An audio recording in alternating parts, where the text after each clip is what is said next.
And now, back to slashers. Some obscure ones here, some which aren't so obscure. Some you may have heard about and wondered whether they're worth seeing. Well, you're going to hear my opinion on them anyway. And the first up is Hell Night, Linda Blair. From the Exorcist fame. This is an early film, well, when I say early, 1980, 81. I think this would be 81. Yep, 1981. Now, I found this excellent. Absolutely superb, full of suspense, not on a par with Halloween, but certainly very, very suspenseful. I found that it's creepy as hell. Violence isn't extreme. It is an R-rated film. So there's no graphic gore. I personally think this is well worth seeing. Now, some of the more obscure titles, which you may or may not have heard of. Lucio Fulci this is from his later period, this is from 1988, made a film called Touch of Death. Now, this is not a supernatural thriller. Lucio Fulci, of course, is most famously known for his zombie films. Touch of Death is his most entertaining film. It's gory as hell, extremely gory. Some of the effects aren't top notch because he's no longer working with Stivoletti or Giannato De Rossi. But it is an entertaining film. You've got this guy who marries widows and then murders them for his money. Sometimes he cuts them up and eats them. Now, one that is fairly obscure, and I had to import this from Germany, called The Mutilator, which was also known as Fall Break. Now, we had this here on VHS heavily cut, and it's always annoyed me just how heavily censored the VHS here was, and I've always wanted to see this uncut. And I finally found a distributor in Germany. I actually got this through Exploited Cinema, and finally got to see this uncut, and it is enjoyable. Weak acting, it's not the greatest slasher film, but it is enjoyable. I found this actually a lot of fun, and uncut it actually is worth seeing in my opinion. Now, this one doesn't belong in the slashers, but I'm going to chuck it in here anyway. It's actually a spaghetti western, Cutthroats 9. The goriest western I think ever made, and it really is virtually a slasher film. The killings are extremely graphic. You've got disembowelings, throat slashings. You probably can't really pick that up there. Excellent gore effects, considering that this is early 70s. Hasn't got a year on this, but I believe this is very early 70s, 72 probably. It's not Italian, it's Spanish. Atrociously dubbed, I suppose, that you're going to get with these sort of films, but extremely violent, extremely gory. Now, to some more obscure VHS, and this one I don't even think has a DVD release. If I Die Before I Wake. Now, I found this to be excellent. It has some serious flaws. Don't get away from that. There are some things that challenge your credibility at times in the film, but the suspense works so well that I tend to forgive its flaws. So it's not a perfect film, but it really is excellent. And you can't see that, but it's rated R for strong, brutal violence, including rape, unrelenting terror, and strong language. It is definitely trimmed. I'd love to see this unrated, but it's still a bloody good film. If you ever see it, I don't think it's on DVD. You might find it on VHS. I think it's worth seeing at least. Now, one that I really like, this is superb, this film. Now, it was originally called, or we had it here as Nightmare at Shadow Woods, in a heavily censored version, R-rated, with most of the gore removed. And I do have that VHS Nightmare at Shadow Woods, though I can't lay my hands on it at the moment.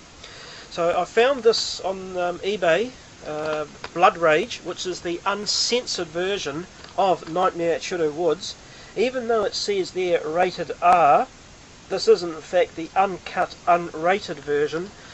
Extremely graphic. Now, this is more like a psychological slasher film. In other words, it's dealing more with the psychology of why the killer kills. So there's more characterization than you'd expect, say, from a Friday the 13th. And the axe killing at the beginning is extremely graphic, and there's quite a few good kills along the line. Good acting, This is a excellent slasher. Another one that I wouldn't mind having uncut on DVD. Now this is another one that's sort of like I showed you that Western one. This one's about the native Indians. It sort of is a slasher film. You've got this native Indian whose dad is strung up and killed. This is not set in the Wild West, so it's contemporary. It's not a Western as such. So Johnny Firecloud is this Indian who's watched his father, Chief, get humiliated and killed, and he goes on a revenge rampage. Joe Blasco effects. This one's notorious here for being banned. Back in the late 70s, early 80s, banned by a censor as being too violent to be shown. It's not too violent, of course. It is a pretty good film, though. Now, more obscure films. This one, Fade to Black. One I really enjoyed from the 80s. Sort of suited my personality quite a lot. You've got this young teenager who's infatuated with horror films and James Cagney films, and ends up going on a murderous rampage dressed up as his favourite monsters.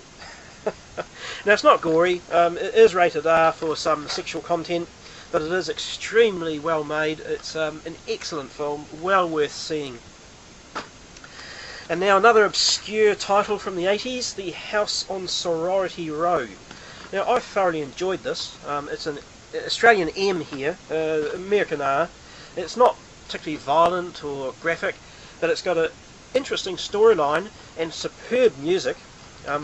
It's just it's really, I suppose, an ordinary slasher film, but it's just one that appealed to me more than most, so I've got it. Now another one, really might be considered obscure, Silent Scream with Cameron Mitchell. It's also got Barbara Steele, Yvonne DiCarlo. I found this excellent. The opening slow motion sequence is outstanding. Great music. Again, more like a psychological thriller. It's not truly a slasher film, but I found it very, very interesting and very, very good. Now, another one, rather obscure, I think you'll find, called Hunter's Blood. I can't even remember who directed this now. I haven't seen this one in a while, but I did thoroughly enjoy it. Basically a Deliverance type film, I suppose, but gorier than Deliverance. This group head out into the woods. They're a bit naive, end up getting involved with some trappers who don't take kindly to outsiders, as you can see from the sleeve and even from the cover. Pretty gruesome there. It's not extra gory, definitely just an R rating. Enjoyable film. Now two that are almost classics, or probably are classics, are superb films. Communion, Brooke Shields, her first film, also known as Alice Sweet Alice, and that's how I saw it in the cinema, as Alice Sweet Alice. This is a great film, actually. This is superb, a slasher type film. Again, psychological, so it's not Friday the 13th type slasher film. Some brutal killings, though I wouldn't say extreme, but pretty good for an R rating. So it's more violence than gore. Compelling. This is excellent. I should really have it on DVD. I keep having it on my list. It is available, and it keeps getting dropped off for other titles. And now the last for this video, Intruder. Also known as... I can't think what the other title is. Anyway, we've got it as Intruder, and this is the full uncut version, accidentally released. Because when it went to the censors to get this R16, or restricted 16, it was definitely the cut version that was submitted. When it got put out on video, it was definitely uncut, and I had trouble getting this because there's not many prints of this around. I think the same happened in the UK too. They accidentally released the uncut version, withdrew it, and then released the censored version. So this is almost impossible to get here now, though it is uncut on DVD now. Highly recommended. Excellent, outstanding film. Good dose of humour. One of the, well, the best head bandsaw sequence ever put on film. Outstanding. And those are some of my obscure slasher films.